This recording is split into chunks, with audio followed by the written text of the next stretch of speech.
नमस्कार साथियों, SSC MTS exam आपके सर पर है और हम आपके सामने लेके उपस्थित है जीके जीएस स्टैटिक्स से इम्पोर्टेंट ऐसे सेलेक्टेड क्वेश्चन जो कि already SSC CGL, SSC MTS और जीडी में पूछे गए सवाल है। तो उम्मीद है कि इसी से प्रश्न आपके भी पूछे जाएंगे। एसएससी एमटीएस में हर साल यहाँ से क्वेश्चंस पूछे जाते हैं। तो बिना समय को व्यतीत किए हुए आज के इस लेक्चर्स को करते हैं स्टार्ट। पहला नंबर क्वेश्चन से, निम्नलिखित में से किसे विश्व का कहावा पतन कहते हैं, बताइएगा। एसएससी सीजीएल 2002 में ऑलरेडी पूछा गया सवाल है, देख सकते हैं आपके सामने कि किसे विश्व का कहावा पतन के रूप में जानते हैं। तो याद रखेंगे इस प्रश्न का जो राइट आंसर होगा ये सेटोस, याद रखेंगे। ऑप्शन नंबर ए जो होगा बिल्कुल इस प्रश्न का राइट आंसर होगा। तो ये जो प्रश्न है 2002 में सीजीएल में ऑलरेडी पूछे गए हैं। उम्मीद है कि आपके एसएससी एमटीएस वाले एग्जाम में 100% पूछे जाएंगे। चलिए दूसरा नंबर सवाल की ओर बढ़ते हैं। तो सवाल आपसे पूछा जा रहा है, निम्नलिखित में से किसे 5 सागरों का पतन कहा जाता है, यानी 5 सागरों का पतन किसे कहा जाता है। यूपीपीएससी CS 2012 का क्वेश्चन से देख सकते हैं। तो कुछ इस प्रकार के प्रश्न जो है आपके एग्जाम में पूछे जाते हैं एमटीएस में। तो बिल्कुल भी ना घबराए, इसी प्रश्न का बार बार रिवाइज करें, इसी में से आपका प्रश्न देखने को मिलेगा। तो 5 सागरों का पतन जो है ये किसको कहते हैं, ये जो कहते हैं ये मास्को को कहा जाता है, याद रखेंगे। ऑप्शन नंबर बी बिल्कुल इस प्रश्न का राइट आंसर होगा। तीसरा नंबर क्वेश्चन है, ध्यान देंगे क्या है कि यूरोप का सर्वाधिक महत्वपूर्ण बंदरगाह रॉटरडम किस देश में स्थित है। एसएससी सीनोग्राफर परीक्षा 2011 में ऑलरेडी पूछे गए सवाल है। यूरोप का सर्वाधिक महत्वपूर्ण बंदरगाह रॉटरडम किस देश में स्थित है। तो 3 नंबर क्वेश्चन का जो आंसर होगा ये नीदरलैंड, याद रखेंगे। नीदरलैंड जो कि ऑप्शन नंबर आपके सी में है, बिल्कुल राइट आंसर होगा। सॉरी, 4 नंबर क्वेश्चन की ओर बढ़ते हैं। निम्नलिखित में से कौन सा जापान का सबसे व्यस्त समुद्री पतन है। क्या है, जापान का सबसे व्यस्त समुद्री पतन के बारे में आपसे यहाँ से पूछा जा रहा है। तो कौन सा जापान का सबसे व्यस्त समुद्री पतन है, एसएससी सीजीएल 2017 का क्वेश्चन से प्यारे बच्चों। यहाँ पे बात किया जा रहा है कि जापान का सबसे व्यस्त समुद्री पतन का। तो याद रखेंगे वह यहाँ पे याका याका क्या है, यहाँ पे याकोहामा। याकोहामा जो है ये सबसे व्यस्त समुद्री पतन के रूप में जाने जाते हैं। ऑप्शन नंबर डी जो होगा राइट आंसर होगा। कौन सुमेलित नहीं है प्यारे बच्चों, बताइएगा। 5 नंबर क्वेश्चन का आंसर फटाफट से बताने का प्रयास करेंगे। क्वेश्चन जो है एमबीवीआई है, याद रखिएगा। ऑलरेडी एसएससी से संबंधित एग्जाम में पूछे गए, जैसे कि SSC CGL, SSC GD, SSC MTS. तो उम्मीद है कि यहाँ से प्रश्न 100% बनते हैं। हर साल हमने देखा है कि प्रश्न यहाँ से पूछे गए।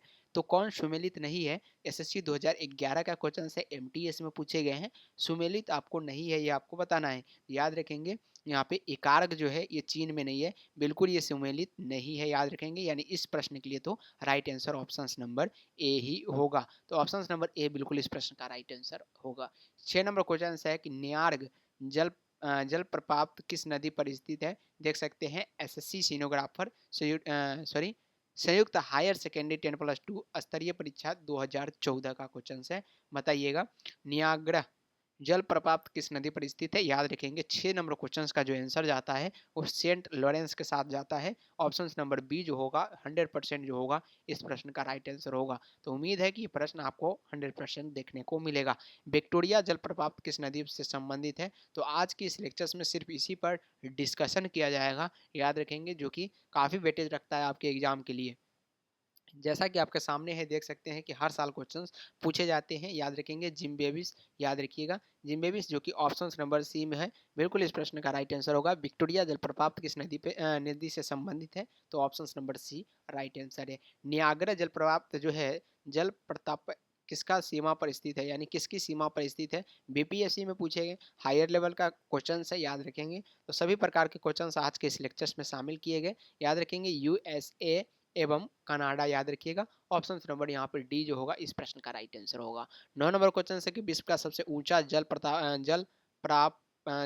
प्रपात है। विश्व का सबसे ऊंचा जल प्रपात है, बताइएगा। 4 ऑप्शन है, एंजिल, नियाग्रा या व्योमा स्टैनली। तो 9 नंबर क्वेश्चन का आंसर क्या होगा बताने का प्रयास करेंगे। बिल्कुल एंजल ऑप्शन नंबर ए जो होगा इस प्रश्न का राइट आंसर होगा। सभी क्वेश्चन जो है एमबीबीआई है और ये जो क्वेश्चन होते हैं आपसे 2024 के एसएससी एमटीएस वाले एग्जाम में 100% देखने को मिल सकता है। विश्व का सबसे ऊंचा जल प्रपात किस देश में स्थित है बताइएगा। विश्व का सबसे ऊंचा जल प्रपात जो है ये किस देश में स्थित है। एसएससी CHSL 2016 का क्वेश्चन है, याद रखेंगे। क्या होगा इसका right answer? Norway, Venezuela, Canada या न्यूजीलैंड। याद रखेंगे प्यारे बच्चों, चारों के चारों ऑप्शंस आपके लिए काफ़ी इंपॉर्टेंट है और काफ़ी बार ये क्वेश्चंस पूछे गए। विश्व का सबसे ऊंचा जल प्रपात जो है किस देश में स्थित है? याद रखिएगा ये वेनेजुएला। याद रखेंगे ऑप्शन नंबर बी बिल्कुल इस प्रश्न का राइट आंसर होगा। एंजिल जलप्रपात किस नदी पर स्थित है? एंजिल के अगर बारे में बात किया जाएगा एसएससी एमटीएस 2019 का क्वेश्चन है, देख लीजिए आपके सामने। एसएससी एमटीएस 2019 का क्वेश्चन है प्यारे बच्चों और ऑलरेडी पूछे गए। एंजिल जलप्रपात किस नदी पर स्थित है ये सवाल पूछे जा रहे हैं, तो याद रखेंगे बिल्कुल ऑप्शन नंबर सी सभी का आ रहा है, कैरोनी। राइट आंसर होगा यहाँ पे ऑप्शन नंबर सी क्या होगा इसका राइट आंसर होगा। 12 नंबर क्वेश्चन है कि बायोमा जल प्रपात किस नदी पर स्थित है? एसएससी टैक्स स्टेंट में पूछे गए सवाल है, 2009 में ये सवाल आपसे पूछे गए हैं। बायोमा याद रखिएगा ये जो है जल प्रपात जो है किस नदी पर स्थित है? तो 12 नंबर क्वेश्चन का क्या आंसर आ रहा है? ऑप्शन नंबर डी आ रहे हैं। बिल्कुल इस प्रश्न के लिए राइट आंसर होगा जयरे। जयरे जो होगा इस प्रश्न का 100% राइट आंसर होगा। स्टैनली जलप्रपात जो है किस नदी पर स्थित है? आरआरबी एनटीपीसी में पूछे गए सवाल है, थोड़ा जूम है इस क्वेश्चन पे ध्यान देंगे। कांगो याद रखिएगा, इसका राइट आंसर जो होगा ऑप्शन नंबर ए होगा कांगो। नियाग्र जलप्रपात किन दो झीलों के मध्य स्थित है? यूपी आरओ ए आरओ 2014 का सवाल है, ये भी क्वेश्चन लाजवाब है, याद रखिएगा। बी जो होगा इस प्रश्न का राइट आंसर होगा। क्या हो गया प्यारे बच्चों? बी जो होगा इस प्रश्न का राइट आंसर होगा, तो याद रखेंगे आप लोग। नियाग्र जलप्रपात किन दो झीलों के मध्य स्थित है? तो ईरी एवं ऑन्टेरियो, जो कि ऑप्शन नंबर आपके बी में नजर आ रहे हैं। बिल्कुल इस प्रश्न का राइट आंसर होगा ऑप्शन नंबर बी। चलते हैं अगला नंबर सवाल की ओर, जो कि आपकी स्क्रीन के सामने उपस्थित होने जा रहा है। 15 नंबर क्वेश्चन ध्यान देंगे, ये रहा। निम्नलिखित में से किसे डूबते सूर्य का देश के उपनाम से जाना जाता है? निम्नलिखित में से किसे डूबते सूर्य के देश के उपनाम से जाना जाता है? ये 15 नंबर सवाल में आपसे पूछे जाए। जापान, स्वीडन, ब्रिटेन या नॉर्वे। याद रखिएगा एसएससी मल्टीटास्किंग परीक्षा, याद रखिएगा मल्टीटास्किंग यानी एमटीएस कह सकते हैं, परीक्षा 2014 का सवाल है। डूबते सूर्य के देश के उपनाम से हम लोग यहाँ पे ब्रिटेन को जानते हैं प्यारे बच्चों। किसको जानते हैं? ब्रिटेन को, याद रखेंगे। 15 नंबर क्वेश्चन का जवाब जो होगा ऑप्शन नंबर सी होगा। 16 नंबर सवाल की ओर बढ़ते हैं। क्या पूछा जा रहा है? निम्नलिखित में से किसे दक्षिण का ब्रिटेन कहा जाता है? आरआरबी एनटीपीसी 2016 का सवाल है। ये पीडीएफ जब मिलेगा इस पर आप चेक आंसर करेंगे, आंसर आपके सामने आ जाएगा। और ये पीडीएफ लेने के लिए टेलीग्राम चैनल जो है, पीडीएफ लेने के लिए प्यारे बच्चों टेलीग्राम चैनल को जरूर ज्वाइन कीजिएगा। तो किसे दक्षिणी का ब्रिटेन कहा जाता है? ये भी सवाल लाजवाब है और बार बार पूछे गए। 16 नंबर क्वेश्चन का जवाब क्या होगा? तो बिल्कुल न्यूजीलैंड आ रहा है सभी का, ऑप्शन नंबर डी 100% इसका राइट आंसर होगा। ऑप्शन नंबर डी याद रखेंगे इसका राइट आंसर होगा। 17 नंबर है कि निम्नलिखित में से किसे अग्निद्वीप का नाम से जाना जाता है? अग्निद्वीप के नाम से एनडीए में पूछे गए सवाल है, याद रखेंगे। अग्निद्वीप के नाम से आइसलैंड को जाने जाते हैं। यहाँ पे सॉरी, हाँ आइसलैंड, आइसलैंड जो है यहाँ पे याद रखेंगे आयरलैंड है, ये गलत हो जाएगा। यहाँ पे आइसलैंड जो है इनको हम लोग अग्निद्वीप के नाम से भी जानते हैं। निम्नलिखित में से किसे पश्चिम एशिया का स्विट्जरलैंड कहा जाता है? पश्चिम एशिया का स्विट्जरलैंड एसएससी मल्टीटास्किंग परीक्षा यानी एमटीएस में ऑलरेडी 2013 में पूछे गए सवाल है। निम्नलिखित में से किसे पश्चिम एशिया का स्विट्जरलैंड कहा जाता है? ये सवाल पूछे गए हैं। तो लेबनान याद रखेंगे, लेबनान ऑप्शन नंबर यहाँ पे बी जो होगा राइट आंसर होगा लेबनान। 19 नंबर क्वेश्चन है, निम्नलिखित में से किसे केको का देश उपनाम से जाना जाता है? आरआरबी एनटीपीसी 2016 का क्वेश्चन है। सभी का आंसर जो है कमेंट बॉक्स में आना चाहिए, फटाफट से बताने का प्रयास करेंगे। केको के देश उपनाम से जाना जाता है। 19 नंबर क्वेश्चन का जवाब क्या होगा? स्कॉटलैंड। स्कॉटलैंड याद रखेंगे, ये राइट आंसर होगा इसका स्कॉटलैंड। अगला नंबर सवाल है, मैपिल लीफ के देश के नाम से जाना जाता है? मैपिल लीफ का देश के नाम से हम लोग किसको जानते हैं? स्पेन, फ्रांस या पुर्तगाल को या कनाडा को? 4 ऑप्शंस है आपके सामने और आंसर जो होगा इसका लाजवाब होगा। कमेंट करेंगे फटाफट से सभी लोग, सभी का जवाब आना चाहिए। तो मैपिल लीफ का देश के नाम से हम लोग कनाडा को जानते हैं। किसको जानते हैं? कनाडा को याद रखेंगे। ऑप्शन नंबर क्या होगा? डी जो होगा राइट आंसर होगा। कौन सा देश विश्व का कहवा पात्र के नाम से जाना जाता है? कहवा पात्र के नाम से विश्व का कौन सा देश जाना जाता है? एसएससी स्नातक स्तरीय परीक्षा 2010 में ऑलरेडी पूछे गए सवाल है।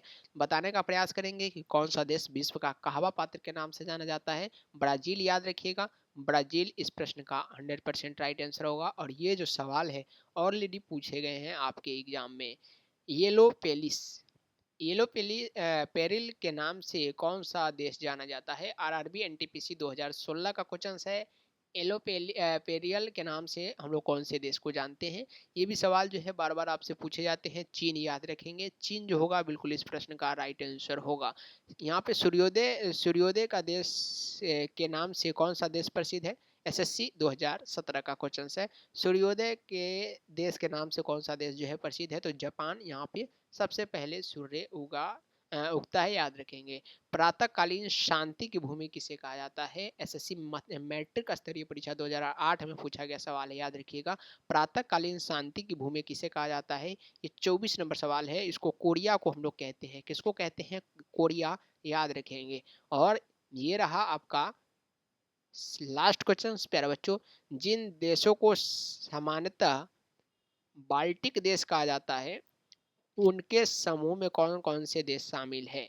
तो 4 ऑप्शन उम्मीद है कि आपको दिख रहा होगा और लास्ट क्वेश्चन है, याद रखिएगा। यहाँ पे एस्टोनिया जो कि राइट है और लातविया और लिथुआनिया। तो याद रखिएगा ऑप्शन नंबर ए जो होगा इस प्रश्न का 100% राइट आंसर होगा। प्यारा बच्चों, टोटल के टोटल 25 ऐसे MBBI क्वेश्चंस थे जो कि आपके एग्जाम के लिए काफ़ी ज़्यादा इंपॉर्टेंट था। उम्मीद है कि आज का लेक्चर से आप लोगों को काफ़ी पसंद आया होगा। अगर आया तो फटाफट से एक लाइक करें, कमेंट करना बिल्कुल भी ना भूलें और जाते जाते सभी ग्रुपों में और सभी भाई बहन दोस्तों के पास शेयर करना ना भूलें। मिलते हैं फिर से अगले क्लास में, तब तक के लिए बाय बाय, टेक केयर, जय हिंद एंड जय भारत।